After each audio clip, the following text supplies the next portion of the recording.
Dear students, Assalamu alaikum. Today's lecture is about software quality assurance. Before starting today's topic, we recap the previous lecture. The last lecture was about software reviews. We started with the term software review, that what is it and what are the objectives of the software review, and we said that it is like the filter to the software process to get the quality product.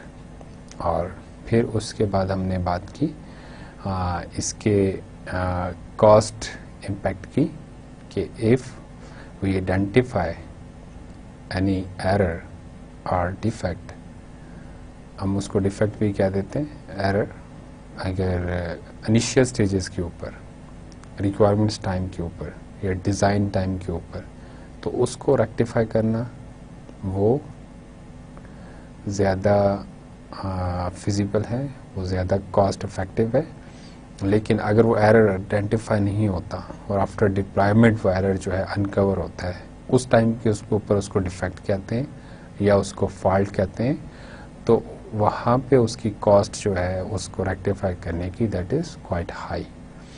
और इसी के अंदर हमने discuss किया defect amplification model.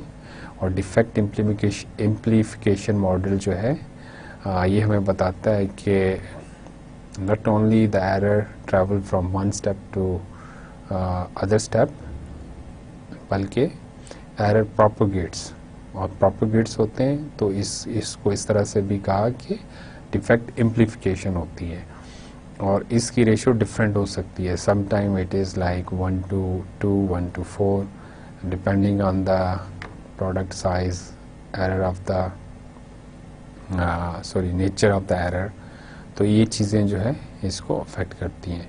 तो इससे और फिर हमने इसके अंदर एक एग्जांपल देखी कि अगर हम रिव्यूज़ कंडक्ट करते हैं at early stages, at requirement phase, at design phase, तो जो डिप्लॉयमेंट होती है तो उसके अंदर नंबर ऑफ़ एरर्स जो है, नंबर ऑफ़ डिफेक्ट्स जो होते हैं वो कम होते हैं as compare to that product जिसमें अर्ली फेजेस के ऊपर रिव्यूज़ नहीं हुए, लेटर स्टेजेस के ऊपर टेस्टिंग एक्टिविटीज़ हुई हैं, लेकिन स्टिल उसके अंदर नंबर ऑफ़ एरर्स ज़्यादा होते हैं. तो अल्टीमेटली जो एक कंक्लूजन था वो ये था कि हमें अर्ली फेजेस के ऊपर रिव्यू कंडक्ट करने चाहिए.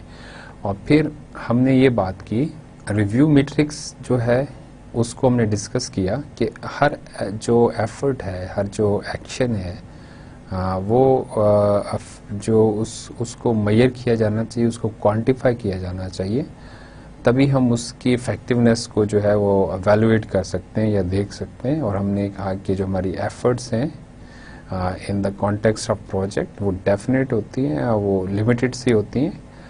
तो उसको कैसे हम एवेलुएट कर सकते हैं इस रिव्यू प्रोसेस की इफेक्टिवनेस को, उसके लिए कुछ मैट्रिक्स डिस्कस किए, जैसे प्रिपरेशन एफर्ट कि कितने हमें नंबर ऑफ़ आवर्स जो है वो रिक्वायर्ड हैं टू प्रिपेयर और to plan for that activity.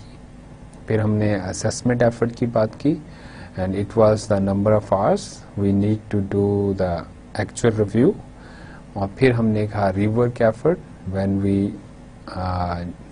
conduct the review meeting, we identify some errors, we recommend or propose some rework. तो वो जो rework है, वो जो rectification errors की, how much time we need to do that task, वो सारी effort जो है that is rework effort.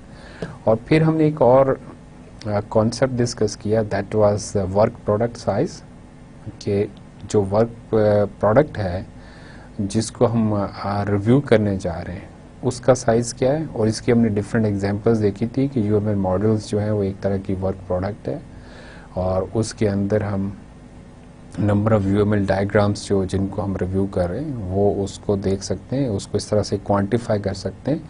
Number of code lines जो है it is an other size of work product.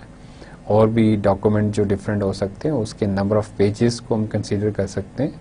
और फिर एरर को हमने क्लासिफाई किया in two different types, the minor errors जिनके लिए एक आपको माइनर एफर्ट चाहिए, रीवर्क चाहिए, whereas some other errors that need the major rework, और उसको हमने मेजर एरर्स का, वो जो ज़्यादा सीवियर हैं एरर्स।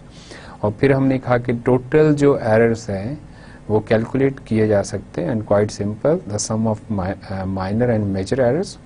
और इसको फिर हमने कहा है कि हम डिफेक्ट डेंसिटी या एरर डेंसिटी को जो है वो कैलकुलेट कर सकते हैं। एरर डेंसिटी की टर्म हमने यूज़ की थी कि number of total errors divided by work product size, और अगर ये नंबर ज़्यादा है तो इट मीन्स कि हमारे एरर्स जो है वो वर्क प्रोडक्ट के अंदर ज़्यादा है और हम वी नीड द इम्प्रूवमेंट, और अगर ये नंबर कम है तो it is good sign for us.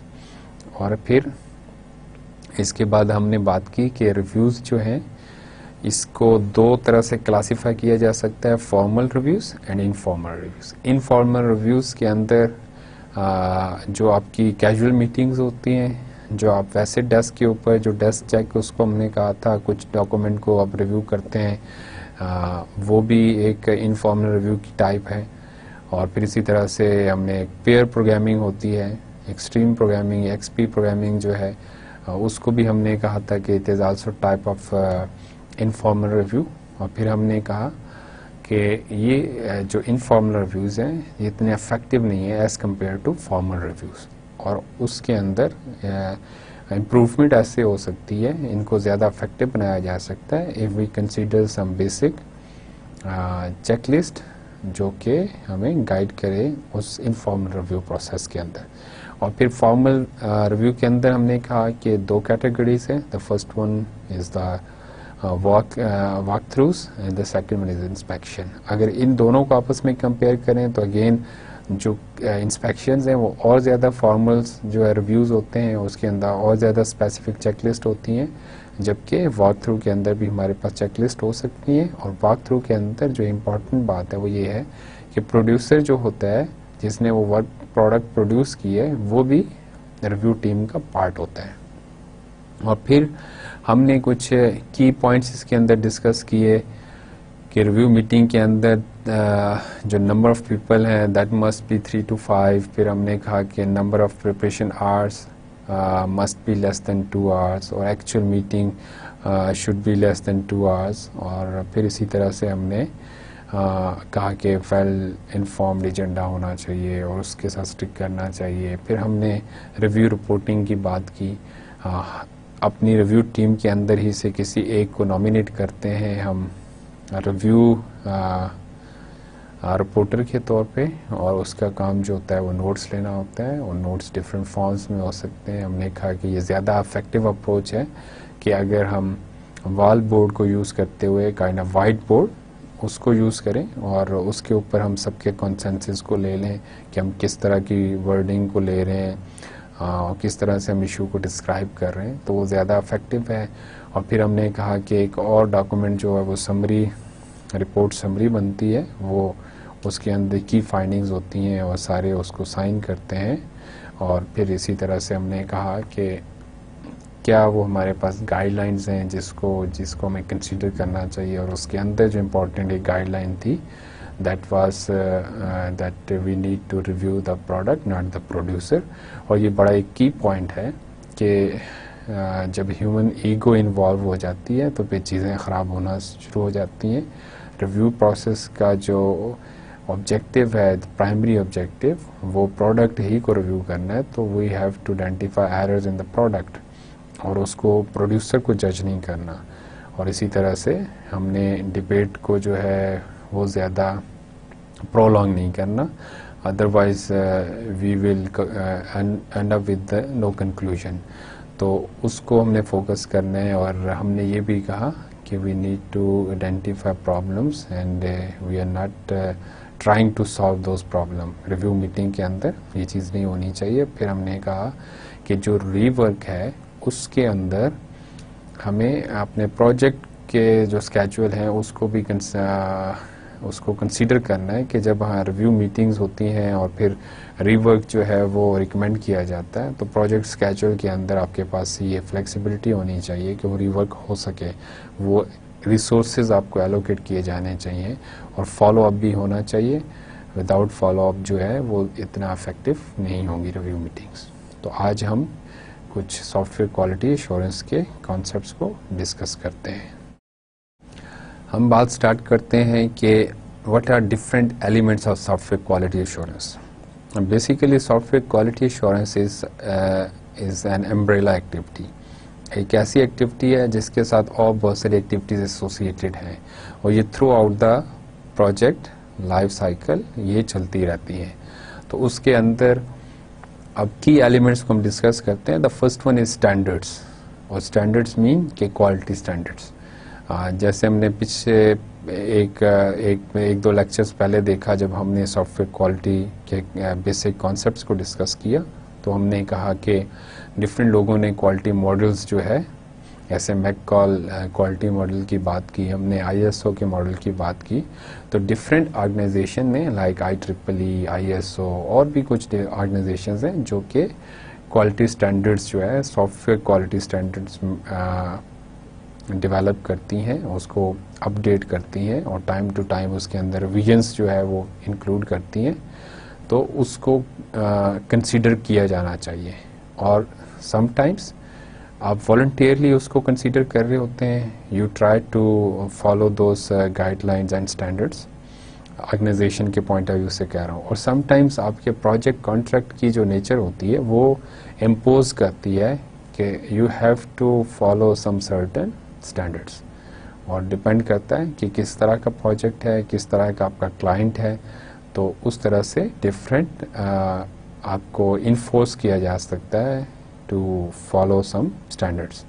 और फिर सॉफ्टवेयर क्वालिटी एश्योरेंस वालों की ये जॉब है, उनका की टास्क है कि वो इसको कंफर्म करें कि we are developing the product according to those standards.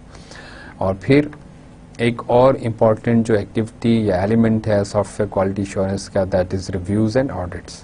और इसको हमने अभी डिस्कस किया इससे पिछले लेक्चर में, जिसमें हमने बात की टेक्निकल रिव्यूज़ की।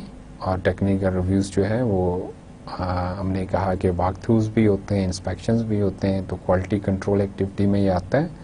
और इसके अंदर हमारा जो ऑब्जेक्टिव होता है prime, that is to uncover the errors. और इसको जो इसके अंदर जो हमारे पास एक इम्पॉर्टेंट जो गाइडलाइन है वो ये है कि कोई चेकलिस्ट होनी चाहिए वॉक थ्रूज के अंदर भी। और जब हम इंस्पेक्शंस की बात करते हैं तो उसके अंदर हम ज़्यादा स्टिक होते हैं इस चीज़ से कि हमारे पास फॉर्मल चेकलिस्ट हो और हम उसकी बेस के ऊपर उस प्रोडक्ट को रिव्यू करें। और तीसरी एक एक्टिविटी या set of activities is testing. ये एक की एक्टिविटी है हमारे पास। जब भी हम सॉफ्टवेयर टेस्टिंग की बात करते हैं तो नॉर्मली हम इसी की बात कर रहे होते हैं कि जब हम डिफरेंट टेस्ट केसेस बनाते हैं और उसकी बेस के ऊपर जो है ना सॉफ्टवेयर कंपोनेंट्स को, डिफरेंट या पार्ट्स को हम टेस्ट करते हैं कि वो अकॉर्डिंग टू स्पेसिफिकेशन है या नहीं है। और इसके ऊपर हम ज़्यादा डिटेल में अगले लेक्चर्स में बात करेंगे। और इसका ऑब्जेक्टिव भी क्या होता है कि हम एरर्स को फाइंड आउट करते हैं। और डेफिनेटली जो एक प्रॉपर सॉफ्टवेयर टेस्टिंग एक्टिविटी होगी उसके अंदर प्लानिंग इन्वॉल्व होगी। प्रॉपर प्लान के साथ जो है हम सॉफ्टवेयर एक्टिविटीज़, टेस्टिंग एक्टिविटीज़ को परफॉर्म करेंगे। और जितनी ज़्यादा वेल प्लान्ड होंगी उतना ज़्यादा ये इफेक्टिव होगा। और एक और जो की एलिमेंट है, that is error or defect collection and analysis.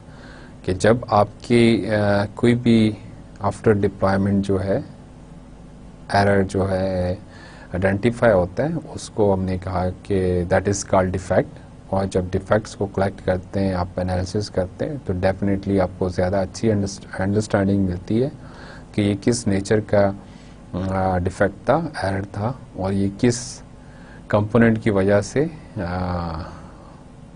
ये आकर हुआ। या कैसे ओरिजिनेट हुआ और कैसे कैसे प्रोपोगेट हो सकता था। तो नेक्स्ट जो आप उसकी वर्जन्स होंगे आपके उसी प्रोडक्ट के या उससे सिमिलर प्रोडक्ट्स आप बनाएंगे तो डेफिनेटली आपको ये चीज़ हेल्प आउट करेगी और आप उन एरर्स को उन एरर्स को आप कोशिश करेंगे कि वो दोबारा अकर ना हो। और एक और इम्पॉर्टेंट एलिमेंट जो सॉफ्टवेयर क्वालिटी एश्योरेंस का है दैट इज़ चेंज मैनेजमेंट। और चेंज पे हमने पहले भी बात की कि कोई भी प्रोजेक्ट जो है ऐसा नहीं है जिसके ऊपर स्टैटिक रिक्वायरमेंट्स हों, बल्कि हमने कहा कि रिक्वायरमेंट्स आर डायनामिक और with the passage of time requirements are changed और उस चेंज को कैसे आपने अकोमोडेट करना है that is the key part. और हमने कहा कि चेंज कंट्रोल बोर्ड होता है और चेंज कंट्रोल बोर्ड जो है उसको प्रॉपर्ली एड्रेस करता है, अप्रूव करता है या रिजेक्ट करता है। तो अगर आप चेंजेस को प्रॉपर्ली एड्रेस नहीं करेंगे तो definitely they lead us towards the confusion. तो इसीलिए प्रॉपर चेंज मैनेजमेंट होनी चाहिए या आपका अप्रोप्रिएट चेंज कंट्रोल बोर्ड होना चाहिए जो कि इसके ऊपर डिसीजंस ले। एक और इम्पॉर्टेंट एलिमेंट जो है सॉफ्टवेयर क्वालिटी एश्योरेंस का that is called education. You have to educate your staff, your team members. और सॉफ्टवेयर प्रोसेस इम्प्रूवमेंट की जो है हम बात करते हैं उसके लिए ट्रेनिंग जो है अपनी टीम को देनी चाहिए और जितना ज़्यादा वो वेल अवेयर होंगे अबाउट क्वालिटी एश्योरेंस एक्टिविटीज़ और सॉफ्टवेयर प्रोसेस इम्प्रूवमेंट उतना ज़्यादा अच्छा वो परफॉर्म करेंगे और डेफिनेटली आपका ये सारा प्रोसेस और ये ट्रेनिंग जो है आपको एक अच्छे क्वालिटी प्रोडक्ट की तरफ लेके जाएगी। एंड अदर की element of the software quality assurance is vendor management. और वेंडर मैनेजमेंट के अंदर जो है डिफरेंट तरह के वेंडर्स हो सकते हैं आपके। देखें एक हम यहाँ पे टर्म देखें that is shrink wrapped packages. ये इस तरह के पैकेजेस हैं जो आप अपने प्रोडक्ट के लिए परचेज करते हैं जिनको ऑफ द शेल्फ कंपोनेंट भी कहते हैं। पहले से बनी बनाई चीज़ है और आपने उसको ले लिया। Second type is the tailored shell. और टेलर्ड शेल ये होता है कि आपने बेसिक एक जो बेसिक स्केलेटन है आपकी किसी एप्लीकेशन का, किसी सॉफ्टवेयर का, आपकी रिक्वायरमेंट्स के अकॉर्डिंगली आपको कोई सप्लाई करता है। और थर्ड ये होता है कि कॉन्ट्रैक्टेड सॉफ्टवेयर होते हैं जैसे आप आउटसोर्स करते हैं और ज़्यादा डिटेल स्पेसिफिकेशन होते हैं और आप समझते हैं कि किसी और से जो है इसको डेवलप कराना चाहिए या लेनी चाहिए प्रोडक्ट। तो आप इस तरह के ये जो डिफरेंट अब आपके वेंडर्स हैं जो डिफरेंट तरह की प्रोडक्ट्स आपको सप्लाई कर रहे हैं तो इनके साथ किस तरह से अपने डील करना है, हाउ टू मेक श्योर कि हर एक के लिए क्या क्वालिटी गाइडलाइंस हैं जिसको वो फॉलो करें, क्योंकि अल्टीमेटली वो आपकी जो प्रोडक्ट है उसकी क्वालिटी को अफेक्ट करेंगी। तो vendor management is quite important element of software quality management. एक और जो इम्पॉर्टेंट इसके अंदर डिस्कशन है दैट इज़ सिक्योरिटी मैनेजमेंट। और सिक्योरिटी मैनेजमेंट क्यों इतना इम्पॉर्टेंट है, क्योंकि अब हम बहुत ज़्यादा जो है इंटरनेट के ऊपर हम ऐप्स को यूज़ करते हैं, डिफरेंट सर्विसेज को यूज़ करते हैं। तो जैसे जैसे इंटरनेट के ऊपर हमारी ट्रांजैक्शंस बढ़ती जा रही हैं, हमारी जो एक्टिविटी है वो बढ़ती जा रही है, तो उसी तरह से साइबर क्राइम्स बढ़ते जा रहे हैं और हमारे प्राइवेसी के इश्यूज जो है वो हमारे इम्पोर्टेंट जो है कंसर्न है जब हम इस तरह की एप्लीकेशंस को यूज़ करते हैं।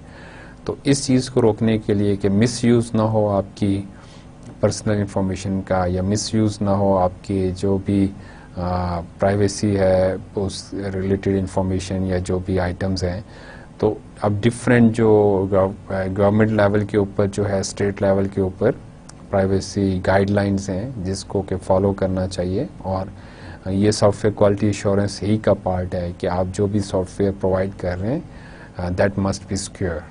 और फिर इसी तरह से सेफ्टी इज़ अनदर एलिमेंट, और सेफ्टी पे भी हमने बात की कि डिफरेंट डोमेन्स के अंदर एप्लीकेशंस यूज़ हो रही हैं और कुछ डोमेन्स जो हैं वो बहुत क्रिटिकल हैं। जैसे मैं अक्सर एग्जांपल देता हूँ, हेल्थ केयर डोमेन है, तो हेल्थ केयर डोमेन के अंदर आप इग्नोर नहीं कर सकते किसी भी रिक्वायरमेंट को, क्योंकि अगर किसी भी रिक्वायरमेंट को आप स्पेसिफिक जो कि आपकी एक्सप्लिसिट रिक्वायरमेंट है उसको अगर आप इग्नोर करेंगे या आप प्रॉपरली जो है उस एप्लीकेशन की टेस्टिंग नहीं करेंगे तो सीवियर जो है उसके कंसिक्वेंसेस हो सकते हैं। तो सेफ्टी एक इम्पॉर्टेंट जो है वो एलिमेंट है और हमें इसको हर हाल में कंसीडर करना है। और इसी तरह से रिस्क मैनेजमेंट जो है वो सिक्योरिटी मैनेजमेंट और सेफ्टी से रिलेटेड है कि किस तरह से आप देखते हैं कि किसी स्पेसिफिक डोमेन के अंदर जो आपकी प्रोडक्ट है उसके साथ क्या रिस्क एसोसिएटेड है और आप उनको कैसे मैनेज करते हैं। तो ये डिफरेंट जो है एलिमेंट्स हैं जो कि सॉफ्टवेयर क्वालिटी एश्योरेंस के अंदर कंट्रीब्यूट करते हैं।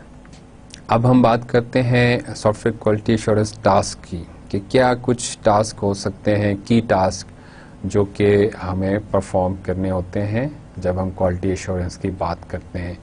तो फर्स्ट थिंग जो है very first task that is to prepare the quality plan, quality assurance plan. और ये हमने जब क्वालिटी मैनेजमेंट की बात की थी, क्वालिटी मैनेजमेंट की प्रोसेसेस डिस्कस किए, वहाँ पे भी इस चीज़ को डिस्कस किया था कि क्वालिटी मैनेजमेंट प्लान जो है दैट इज़ क्वाइट इम्पॉर्टेंट कि किस तरह की एक्टिविटीज़ आपने प्लान की हैं, किस टाइम के ऊपर होंगी, क्या जो है डिलीवरेबल्स होंगे and so on.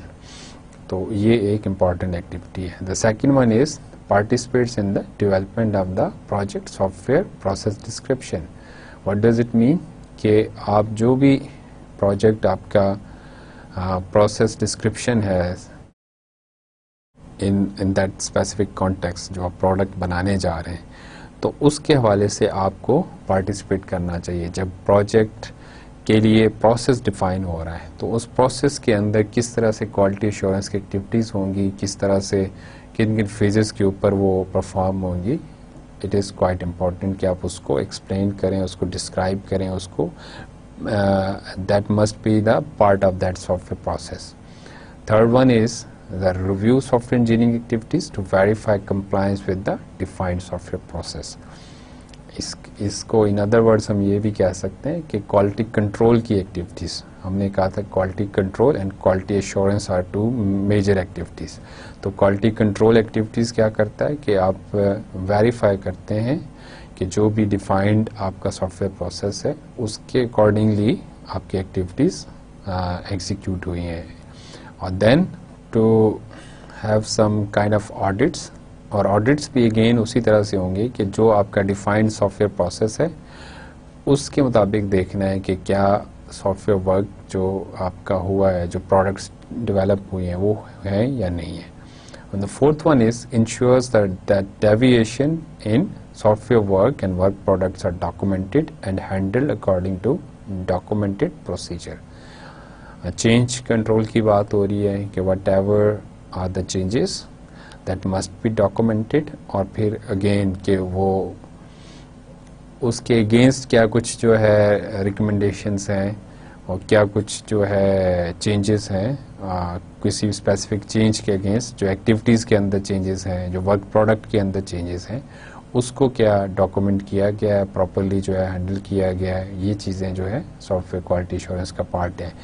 You have to have some sort of procedure कि आपने वो प्रोसीजर्स डिफाइन करने हैं। और फिर देखें कि और एक इम्पॉर्टेंट टास्क क्या है क्वालिटी एश्योरेंस का, that is records any non compliance and reports to senior management.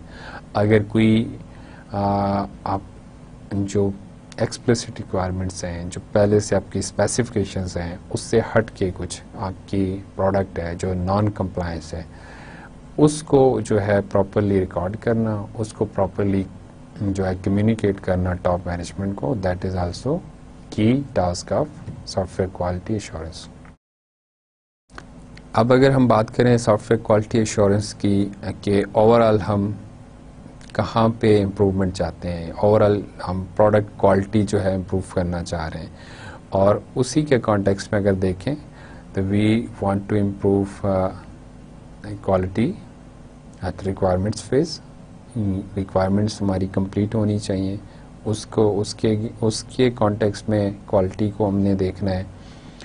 Quality assurance activities जो हैं उसके थ्रू हमने यहाँ पे क्वालिटी को इम्प्रूव करना है, डिज़ाइन के टाइम के ऊपर जो डिज़ाइन डॉक्यूमेंट्स हैं वो हमारे जो है ज़्यादा अच्छे डिज़ाइन डॉक्यूमेंट होने चाहिए, क्वालिटी प्रोडक्ट्स होनी चाहिए, क्वालिटी डॉक्यूमेंट्स होने चाहिए, कोड क्वालिटी को देखना है इम्प्लीमेंटेशन के कॉन्टेक्स्ट में, और इसी तरह से ओवरऑल जो क्वालिटी कंट्रोल की इफ़ेक्टिवनेस है हम उसको देखना चाह रहे हैं।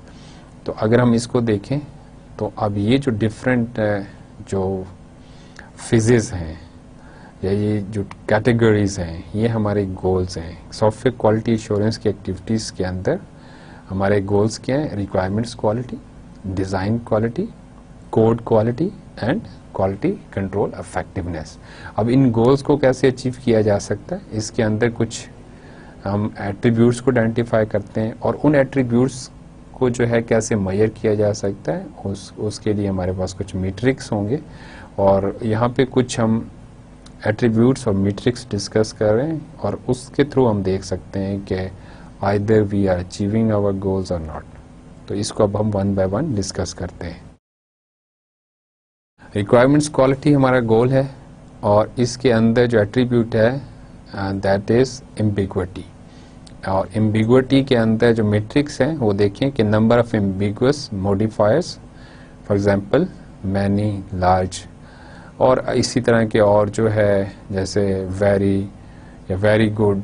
तो अब एम्बिग्विटी जो है रिक्वायरमेंट्स के कॉन्टेक्स्ट में इसको हम इस तरह से देख सकते हैं कि जब हमने रिक्वायरमेंट्स को स्पेसिफाई किया है तो उसके अंदर जो वर्डिंग है एम्बिगुअस मॉडिफायर्स किस तरह कितने यूज, एम्बिगुअस वर्ड्स जिनको एक्सप्लेन करना, जिसको क्वांटिफाई करना जो है वो मुश्किल है। इस एक मीट्रिक के थ्रू जो है हम जो एम्बिग्विटी का एट्रीब्यूट है इसको हम मेजर कर सकते हैं कि हमारा डॉक्यूमेंट कितना अच्छा है।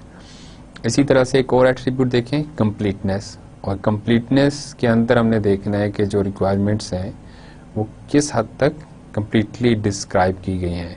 लाइक मैट्रिक्स देखें, number of to be assign और टू बी डिसाइड। अगर हम इस तरह से हर दूसरी तीसरी रिक्वायरमेंट के साथ या उस डॉक्यूमेंट के अंदर हमने हर दूसरे पैराग्राफ के अंदर टू बी असाइंड और टू बी डिसाइडेड की टर्म्स को यूज़ किया तो इट मीन्स कि वो इतना अच्छा डॉक्यूमेंट नहीं है और हमें इसको रिव्यू करना चाहिए, इसको रिवाइज करना चाहिए। इसी तरह से एक और एट्रीब्यूट देखें रिक्वायरमेंट्स के कॉन्टेक्स्ट में, दैट इज़ अंडरस्टैंडेबिलिटी। कितनी अंडरस्टैंडेबल हैं रिक्वायरमेंट्स जो डिस्क्राइब की गई हैं। तो इसके अंदर देखें अंडरस्टैंडेबिलिटी को ऐसे भी मेजर किया जा सकता है। मैट्रिक्स जो हमने यहाँ पे गिवन है that is number of sections और सब सेक्शंस।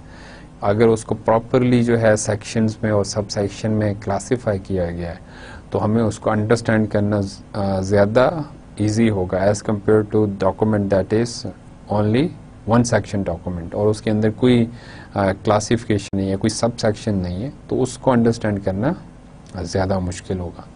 इसी तरह से देखें वॉलेटिलिटी जो है एक और एट्रीब्यूट है रिक्वायरमेंट्स के कॉन्टेक्स्ट में, और नंबर ऑफ चेंजेस पर रिक्वायरमेंट ये कितनी है।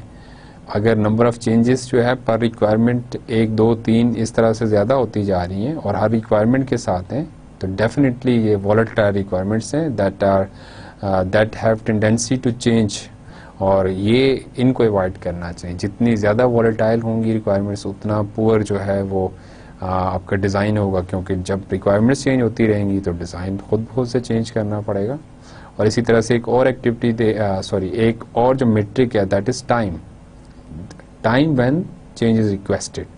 क्या वो किस टाइम के ऊपर है। इनिशियल जब आप अभी इंसेप्शन फेज़ के ऊपर थे उस वक़्त कोई चेंजेस हुई हैं, या जब आपने सारा कोई डॉक्यूमेंट कर लिया, रिक्वायरमेंट्स को फाइनलाइज कर लिया, उस वक़्त चेंज आप जो है डिमांड कर रहे हैं या उस वक़्त चेंज अगर होती है तो ये भी मैटर करता है।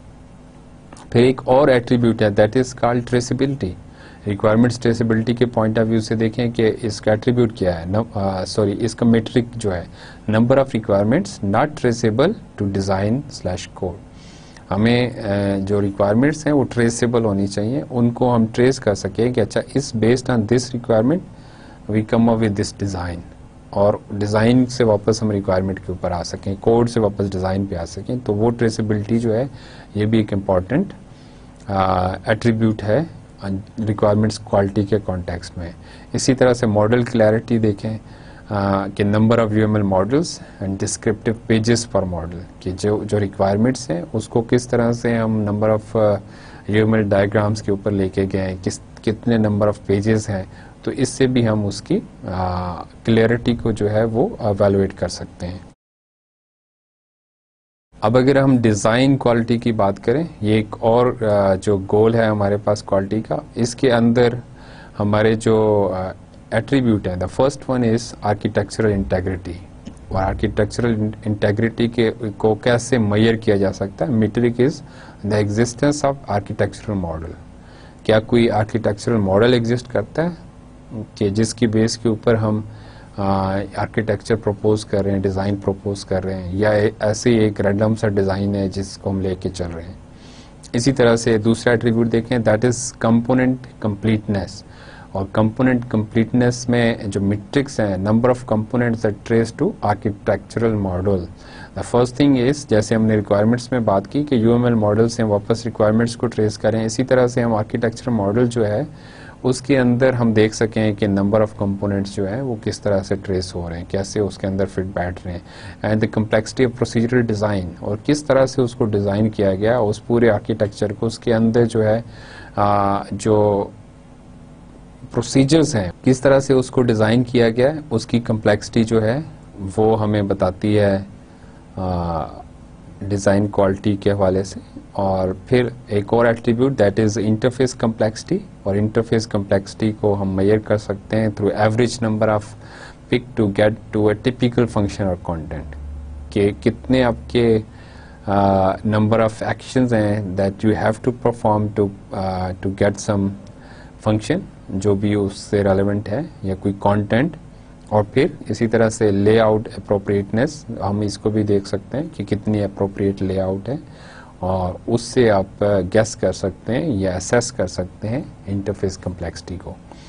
Patterns, another attribute of design quality, and number of pattern used is a metric to assess the this attribute that is called patterns. Number of patterns जो भी यूज हुए हैं वो आपको इंडिकेट कर रहे हैं आपकी डिज़ाइन क्वालिटी को। अब हम बात करते हैं कोड क्वालिटी की, और कोड क्वालिटी के अंदर जो पहला एट्रीब्यूट है दैट इज़ कम्प्लेक्सिटी।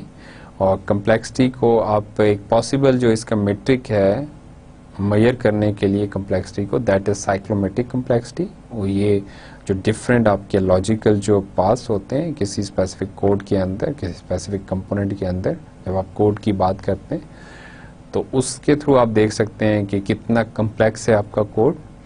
और फिर इसी तरह से जो सेकंड एट्रीब्यूट है दैट इज़ मेंटेनेबिलिटी। और मेंटेनेबिलिटी के लिए हमने जब डिज़ाइन कॉन्सेप्ट्स को डिस्कस किया, डिज़ाइन कॉन्सेप्ट्स जो हमने पढ़े अपने स्टार्ट्स के लेक्चर में, तो वहाँ पे हमने जैसे कॉन्सेप्ट्स कोहेजन और कपलिंग, इस तरह के जो फैक्टर्स हैं वो हमें हेल्प आउट करते हैं इस चीज़ को असेस करने में कि कितना मेंटेनेबल है आपका जो कंपोनेंट है, जो कोड है। एक और एट्रीब्यूट है दैट इज़ अंडरस्टैंडेबिलिटी। अंडरस्टैंडेबिलिटी को हमने रिक्वायरमेंट्स के अंदर भी देखा था, लेकिन वहाँ पे मैट्रिक्स डिफरेंट थे कि कितने सेक्शन और सब सेक्शन के अंदर वो डॉक्यूमेंट जो है वो क्लासीफाई किया गया। यहाँ पे देखें कि percent internal components and variable naming conventions के कितने हमारे पास इंटरनल कंपोनेंट्स हैं जिसको हम यूज़ कर रहे हैं कोड के अंदर, और इसी तरह से जो नेमिंग कन्वेंशंस हैं वेरिएबल्स की, क्या उनको हम फॉलो कर रहे हैं। और डिफरेंट ऑर्गेनाइजेशन की डिफरेंट नेमिंग कन्वेंशंस हो सकती हैं, क्वाइट पॉसिबल। तो अगर हम उनको फॉलो कर रहे हैं तो उस ऑर्गेनाइजेशन के अंदर जो सॉफ्टवेयर डेवलपर्स हैं या टीम्स हैं वो बाद में भी उसको अंडरस्टैंड कर सकती हैं। और फिर इसी तरह से एक और जो एट्रीब्यूट है दैट इज़ का रीयूजेबिलिटी। और रीयूजेबिलिटी के अंदर परसेंटेज ऑफ रीयूज्ड कंपोनेंट्स हम देख सकते हैं कि कितना हम इसके ऊपर फोकस कर रहे हैं या कितने हमने रीयूज्ड कंपोनेंट्स यूज़ किए हैं। और ये भी एक कोड क्वालिटी को हमें हाईलाइट करेगा।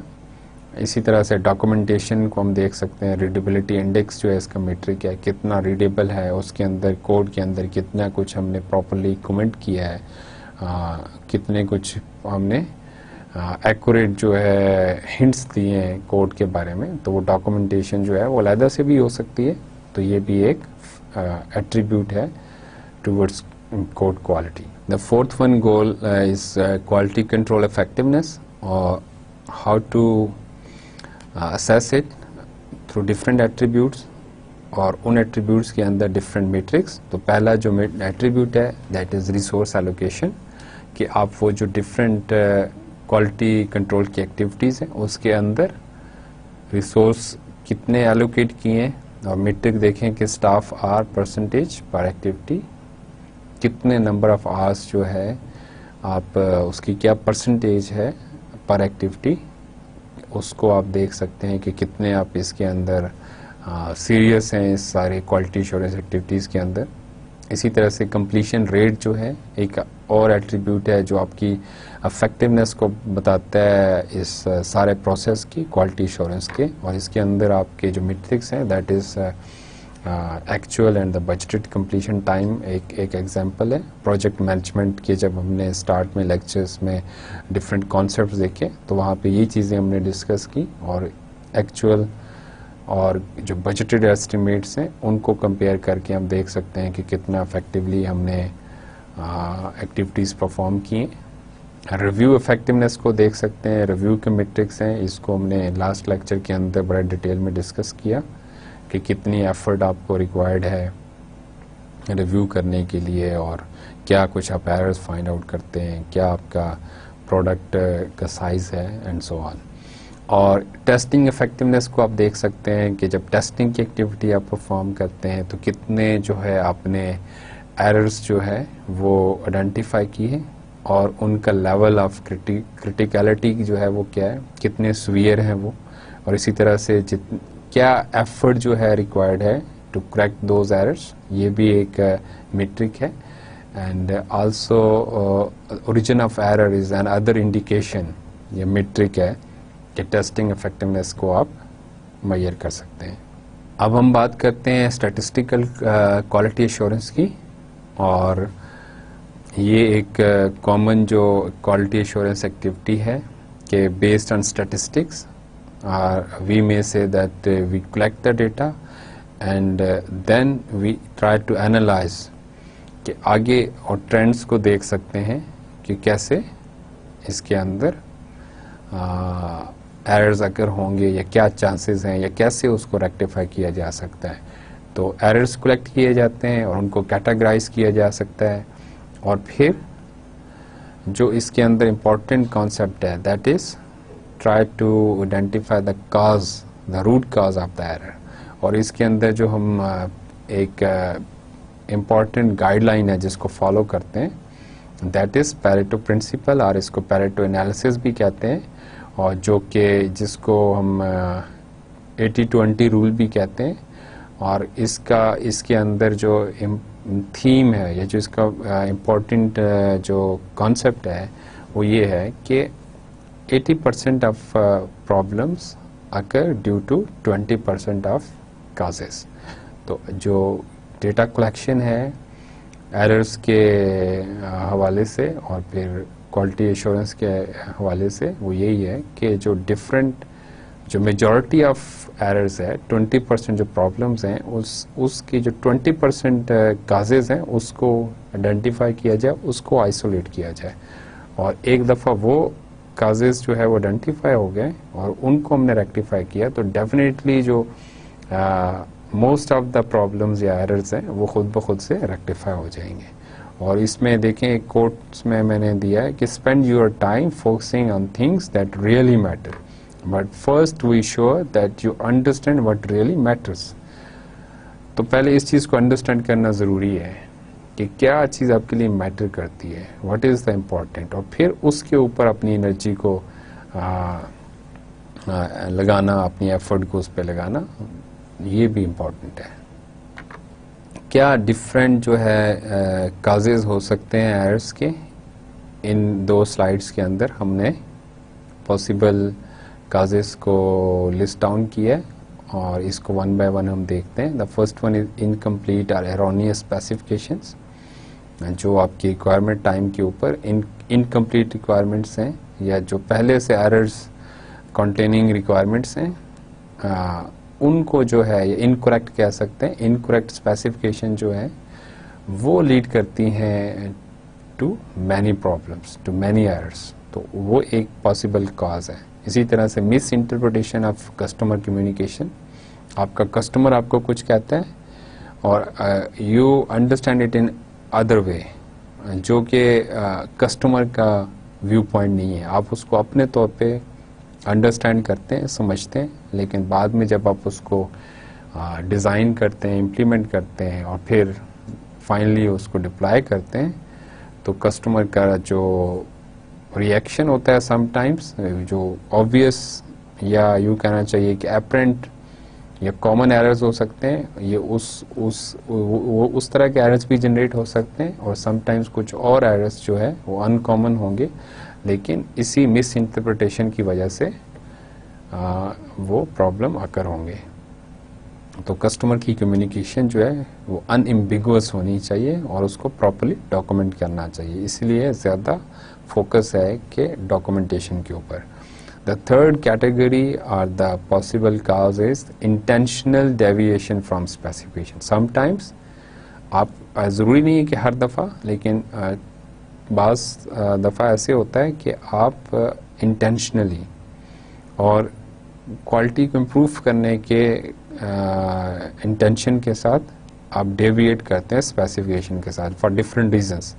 कि जैसे सपोज आपको कोई स्पेसिफिक टूल है, उसका कोई स्पेसिफिक वर्जन है वो अवेलेबल नहीं है, तो आप किसी और जो अर्लियर वर्जन है उसके अंदर डेवलपमेंट कर लें। या इसी तरह से हार्डवेयर के कॉन्टेक्स्ट में देखें तो कोई हार्डवेयर स्पेसिफिक जो कंपोनेंट है, जो एक डिवाइस है, वो आपको अवेलेबल नहीं है, तो आप कोई और उससे मिलता जुलता जो है हार्डवेयर परचेज कर लें। तो इस तरह के जो डेविएशंस हैं वो भी, और कभी कभार आप जानबूझ के मतलब आप क्वालिटी आपका फोकस नहीं होता और आप ज़्यादा स्मार्ट बनने की कोशिश करते हैं, just to save the time और अदर रिसोर्सेज आप डेविएट करते हैं, तो डेफिनेटली ये भी एक आपके लिए प्रॉब्लमेटिक एरिया हो सकता है। मतलब इससे और एरर्स या प्रॉब्लम जनरेट हो सकते हैं। Next category is the violation of programming standards. जो भी आपके प्रोग्रामिंग स्टैंडर्ड्स आपने सेट किए हैं, अगर आप उसको वायलेट करते हैं, वो भी उसकी हर प्रोग्रामिंग स्टैंडर्ड की अपनी लिमिटेशंस हैं। अगर उसको आप कंसीडर नहीं करेंगे, उसको आप कंसीडर किए बगैर आप प्रोग्रामिंग करेंगे, तो आपको डिफरेंट तरह के एरर्स फेस करने पड़ सकते हैं, या बाद में डिफरेंट तरह के डिफेक्ट्स जो है वो अनकवर हो सकते हैं। एरर इन डेटा रिप्रेजेंटेशन, जो भी स्पेसिफिक आपका कॉन्टेक्स्ट है उसके अंदर जो भी आपकी डेटा की रिक्वायरमेंट्स हैं, आप उसको कैसे जो डेटा को रिप्रेजेंट कर रहे हैं, क्या उसके लिए ऑब्जेक्ट्स हैं, क्या उसके लिए डिफरेंट क्लासेस हैं, किस तरह का जो स्ट्रक्चर है, वो उसके एरर्स भी जो है वो एक पॉसिबल काज है। इनकंसिस्टेंट कंपोनेंट इंटरफेस, कि जो आपका इंटरफेस है उससे रिलेटेड जो कंपोनेंट्स हैं वो इनकंसिस्टेंट है, तो वो भी प्रॉब्लम क्रिएट कर सकते हैं। इसी तरह से एरर इन डिज़ाइन लॉजिक, आपने जो डिज़ाइन किया है, जिस तरह से बिजनेस लॉजिक जो डेवलप की है, उसकी वजह से उसमें प्रॉब्लम हो सकता है, और वो प्रॉब्लम जो है और बहुत सारे प्रॉब्लम्स को जनरेट कर सकता है। इनकम्प्लीट और एरोनियस टेस्टिंग, आपने या तो की ही नहीं है सिरे से टेस्टिंग, या इनकम्प्लीट की है, या प्रॉपरली नहीं किया टेस्ट प्रोडक्ट को, तो डेफिनेटली वो प्रॉब्लम्स आगे प्रोपगेट करेंगे, एरर्स प्रोपगेट करेंगे, एरर्स प्रॉपरली अनकवर नहीं होंगे और बाद में डिस्कवर होंगे। इनकरेक्ट और इनकम्प्लीट डॉक्यूमेंटेशन, ये भी क्वाइट ऑब्वियस रीज़न है। Error in programming language translation of design, जब आप ट्रांसलेट करते हैं डिज़ाइन को किसी स्पेसिफिक प्रोग्रामिंग लैंग्वेज में, तो उस टाइम के ऊपर भी प्रॉब्लम्स हो सकते हैं, और वो प्रॉब्लम जो है that is the root cause of so many other problems. इसी तरह से एम्बिगुअस और inconsistent human computer interaction, interface के पॉइंट ऑफ व्यू से अगर आपने ज़्यादा फोकस नहीं किया यूज़र को, तो यूज़र का जो इंटरेक्शन है with the system, with the product, वो प्रॉब्लमेटिक होगा, वो अगर कम्प्लेक्स होगा, तो उसकी वजह से भी बहुत सारे प्रॉब्लम्स या एरर्स होंगे। इसी तरह से कोई और अगर जो भी हमने डिस्कस किए कैटेगरीज या पॉसिबल काजेस कह लें या क्लासिफिकेशन कह लें, अगर इसके अलावा कोई और कैटेगरी हो सकती है, तो दैट इज़ ऑब्वियसली मिसलिनियस, के जो किसी ऊपर वाली कैटेगरी में नहीं आता, तो वो इसके अंदर आप उसको डाल सकते हैं। ये एक एग्जांपल देखें, स्टैटिस्टिकल जो हमने सॉफ्टवेयर एश्योरेंस, क्वालिटी एश्योरेंस की बात की, उसमें डेटा कलेक्शन के पॉइंट ऑफ व्यू से देखें कि हमने पहले कॉलम के अंदर एरर्स को बताया है कि उसके क्या पॉसिबल कॉजेज हैं। नेक्स्ट जो कॉलम है that is labelled as total, और टोटल के अंदर हमने नंबर ऑफ़ एरर्स बताएं कि जो एक स्पेसिफिक कैटेगरी के अंदर हैं, और उसके साथ उसकी परसेंटेज बताई है, टोटल एरर्स का कितना परसेंट है वो। और फिर इसी तरह से उनको फर्दर क्लासीफाई किया है serious, moderate and minor errors के अंदर। तो इसके अंदर देखें, जो पहले इससे हम गैस कर सकते हैं, एस्टिमेट किया जा सकता है कि पहली जो दो कैटेगरीज हैं जो कि स्पेसिफिकेशन जो इनकम्प्लीट है या एरोनियस स्पेसिफिकेशन है या miss communication of miss interpretation of customer communication है, ये दो मेजर काजेज हैं। देखें टोटल के अंदर 205 एरर्स जो हैं वो इनकम्प्लीट स्पेसिफिकेशन की वजह से हैं, जो कि टोटल का 22% है, और जो मिस इंटरप्रिटेशन है कस्टमर कम्युनिकेशन का that is 156 errors, and in percentage it is 17% of the total errors. तो अब इससे हम देख सकते हैं और एस्टिमेट कर सकते हैं और फोकस कर सकते हैं कि अगर हम इन एरियाज़ के अंदर ज़्यादा एफर्ट करें, क्वालिटी एश्योरेंस की एक्टिविटीज़ को ज़्यादा यहाँ पे इफेक्टिव बनाएं, तो बाद की जो प्रोडक्ट्स हैं या इसी प्रोडक्ट के जो और वर्जन्स हैं वो ज़्यादा बेहतर हो सकते हैं। तो इस तरह से स्टैटिस्टिकल जो एनालिसिस है वो हमें हेल्प आउट करता है। सिक्स सिग्मा एक क्वालिटी मॉडल कह लें ये है, या इसको हम कह सकते हैं कि स्टैटिस्टिकल एनालिसिस जो है वो डेटा का देता है, और इसको ओरिजिनली प्रपोज किया मोटोरोला ने इन 1980s, और इसके अंदर हम फोकस करते हैं कि आइडेंटिफाई करें एरर्स को, और आइडेंटिफाई करने के बाद उनको एलिमिनेट करें bye improving the operational procedures.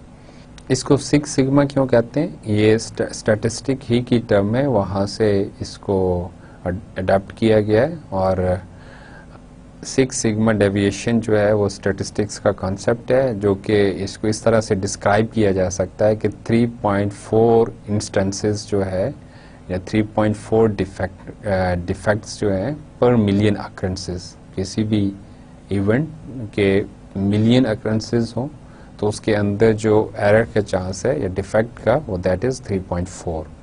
तो इसके ऊपर फोकस किया गया है, और इसके अंदर 3 कोर कॉन्सेप्ट्स हैं। जो पहला the first one is define के ऊपर फोकस है, we have to define the customer requirements, deliverables and the projects goal.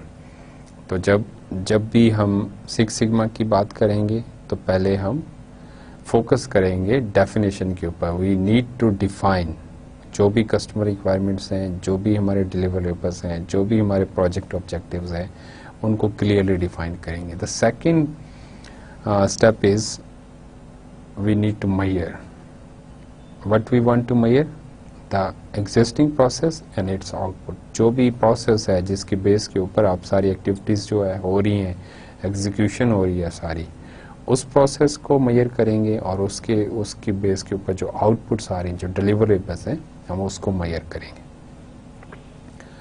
Third is we need to analyze, and we need to analyze defect matrix and determine the major causes। अब जो भी defects आ रहे हैं उसको जो हमने through some matrix analyse करना है, और हमने जो भी रूट काजेज हैं उसको आइडेंटिफाई करना है, उसको डिटरमिन करना है।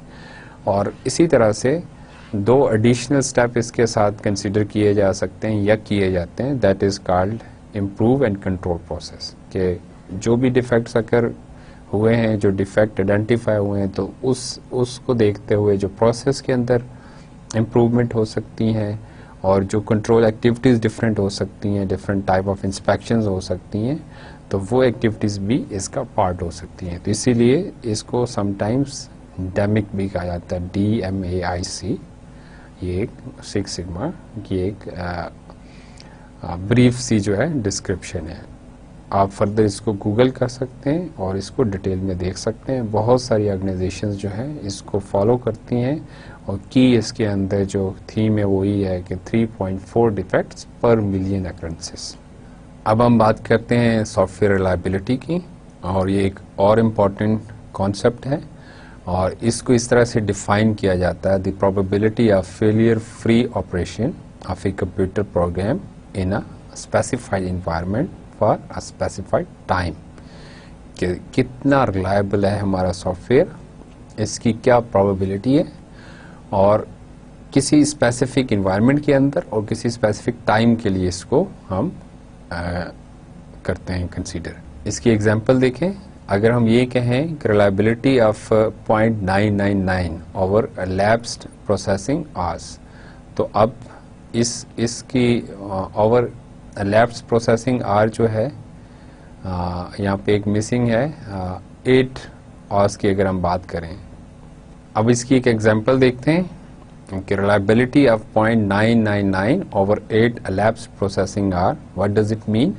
कि अगर आप एक प्रोडक्ट जो है, एक सॉफ्टवेयर जो है कंटिन्यूसली 8 आवर्स के लिए जो है उसको रन करें, तो अगर 1000 टाइम उसको जो है वो एग्जीक्यूट किया जाए तो उसके अंदर वो 999 जो टाइम्स उसकी एग्जीक्यूशन है वो सक्सेसफुल होनी चाहिए। जो फेलियर का जो चांस है that is only 1 out of 1000 times. तो जो भी फेलियर, नॉन कन्फॉर्मेंस या जो और डिफेक्ट्स होते हैं वो सारे क्या करते हैं, सॉफ्टवेयर रिलायबिलिटी को अफेक्ट करते हैं। और सॉफ्टवेयर रिलायबल तभी होगा जब उसके अंदर फेलियर नहीं होगा या वो कंफर्म करेगा, कंफर्मेंस टू द रिक्वायरमेंट्स होगी।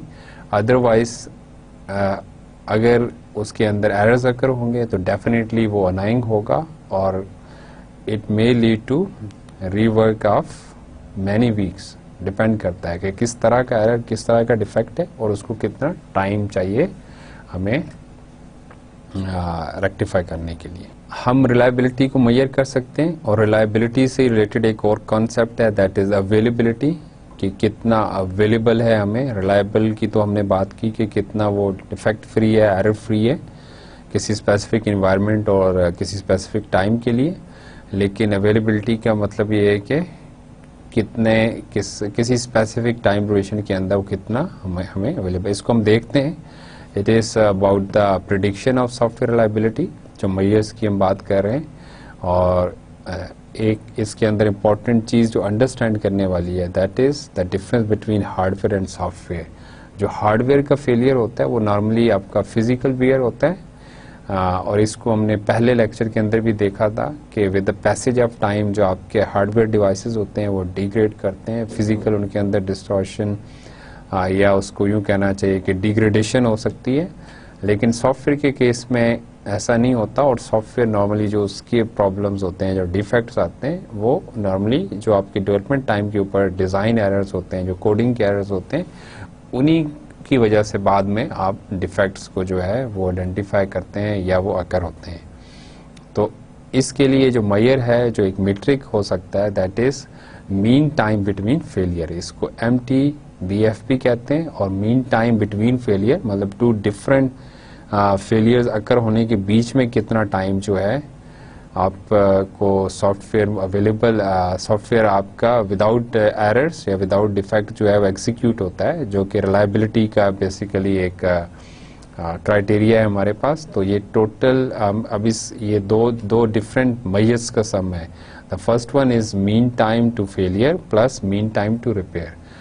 पहला मीन टाइम बिटवीन फेलियर, इसको कैसे कैलकुलेट किया जा सकता है कि कब आपका जो प्रोडक्ट है, जो सॉफ्टवेयर है, वो कब फेल हुआ और उसको कितना टाइम लगा रिपेयर होने में।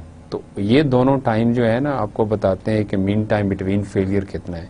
इसी तरह से अवेलेबिलिटी के लिए मीन टाइम टू फेलियर को डिवाइड करें अगर हम mean time to failure plus mean time to repair, तो ये जो रेशो है इसको अगर हम 100 के साथ मल्टीप्लाई करें, 100% के साथ इन टर्म्स ऑफ परसेंटेज, तो हम उसकी अवेलेबिलिटी को देख सकते हैं।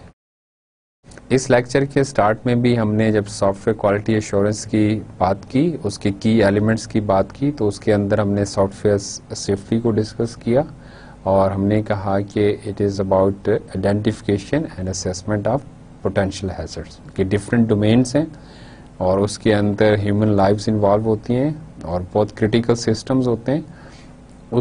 उसको जो है हमें कंसीडर करना होगा इस तरह की रिक्वायरमेंट्स को सेफ्टी के पॉइंट ऑफ व्यू से, और सेफ्टी रिक्वायरमेंट्स को जो है वो हम स्पेसिफाई कर सकते हैं in terms of undesirable events जो कि नहीं अक्कर होने चाहिए। क्या पॉसिबल इवेंट्स हो सकते हैं जो कि अनडिज़ायर्ड हैं, और based on those undesired event अगर वो अक्कर हो जाते हैं तो सिस्टम का रिस्पॉन्स क्या होगा, सिस्टम को किस तरह से रिस्पॉन्स करना चाहिए। तो इस चीज़ को जो है वो हमें करना होगा। और we need to understand the difference between software reliability and software safety. Software reliability जो है कितना आपको एरर फ्री जो है वो अवेलेबल है, डिफेक्ट फ्री आपका सिस्टम जो है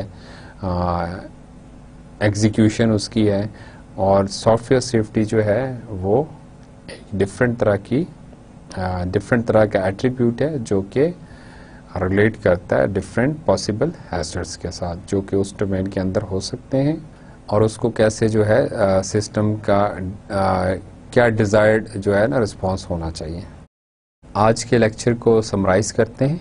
आज के लेक्चर के अंदर हमने in general software quality assurance की बात की कि ये एक अम्ब्रेला एक्टिविटी है, through out the project life cycle चलती है, इसके अंदर डिफरेंट एक्टिविटीज़ हैं।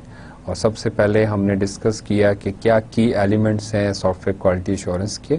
उसमें हमने बात की स्टैंडर्ड्स की कि different organisations like IEEE and ISO they propose different software standards quality के पॉइंट ऑफ व्यू से, और उसको आप अडॉप्ट कर सकते हैं। समटाइम्स आप उसको वॉलंटियरली फॉलो करते हैं, आप ऑर्गेनाइजेशन के अंदर अपने इंफ्रास्ट्रक्चर को और अपने प्रोसेसेस को और अपनी प्रोडक्ट्स को इम्प्रूव करना चाह रहे हैं, अच्छी क्वालिटी प्रोडक्ट देना चाह रहे हैं।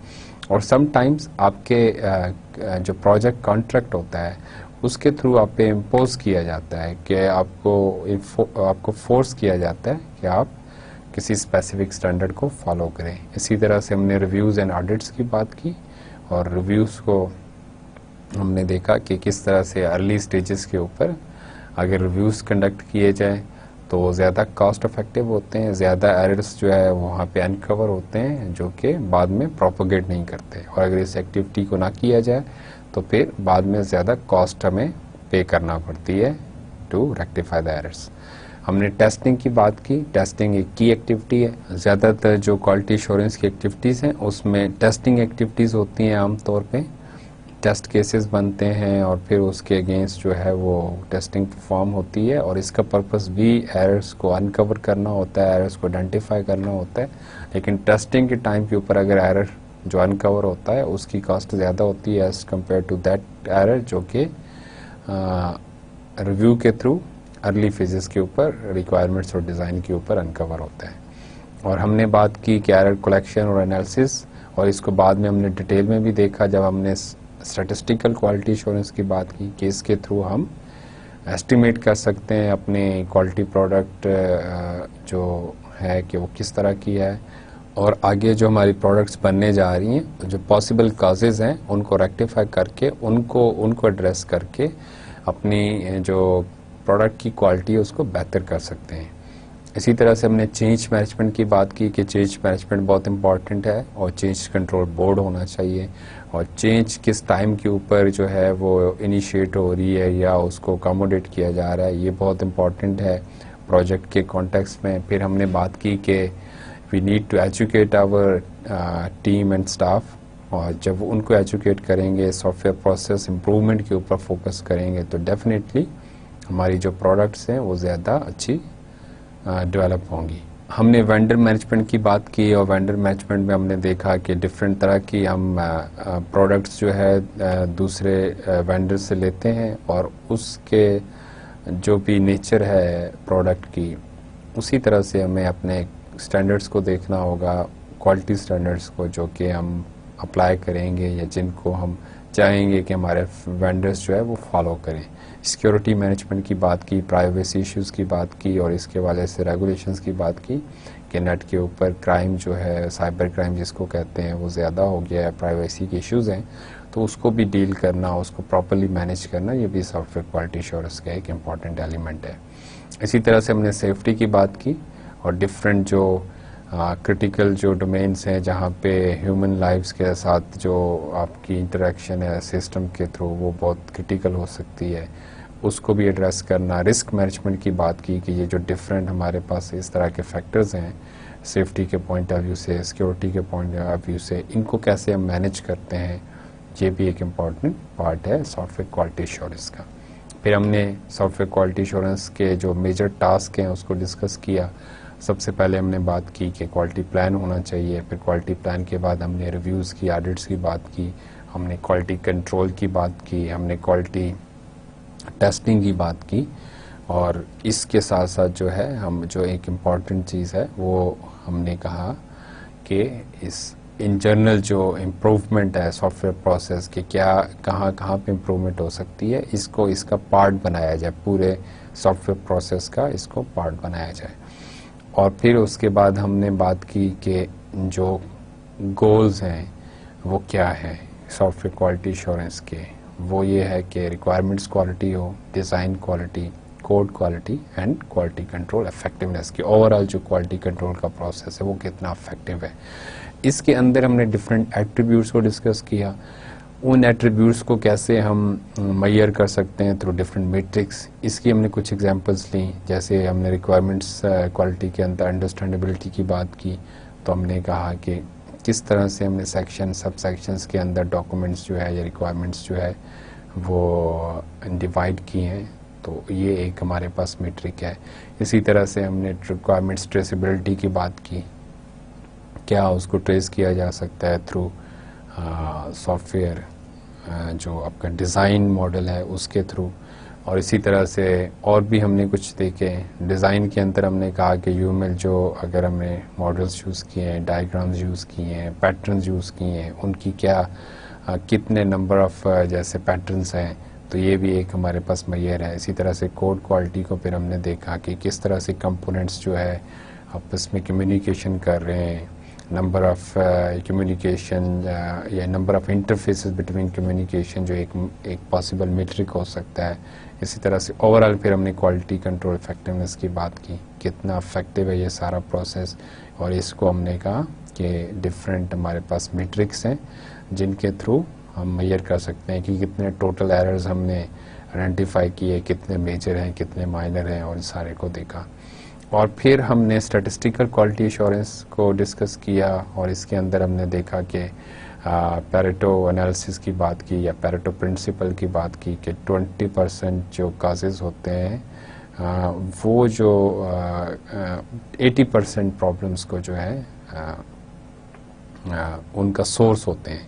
तो अगर उन 20% काजेज़ को जो है रेक्टिफाई किया जाए, उनको एड्रेस किया जाए, तो हम बहुत सारे प्रॉब्लम्स उनको रिमूव कर सकते हैं या उनको रेक्टिफाई कर सकते हैं।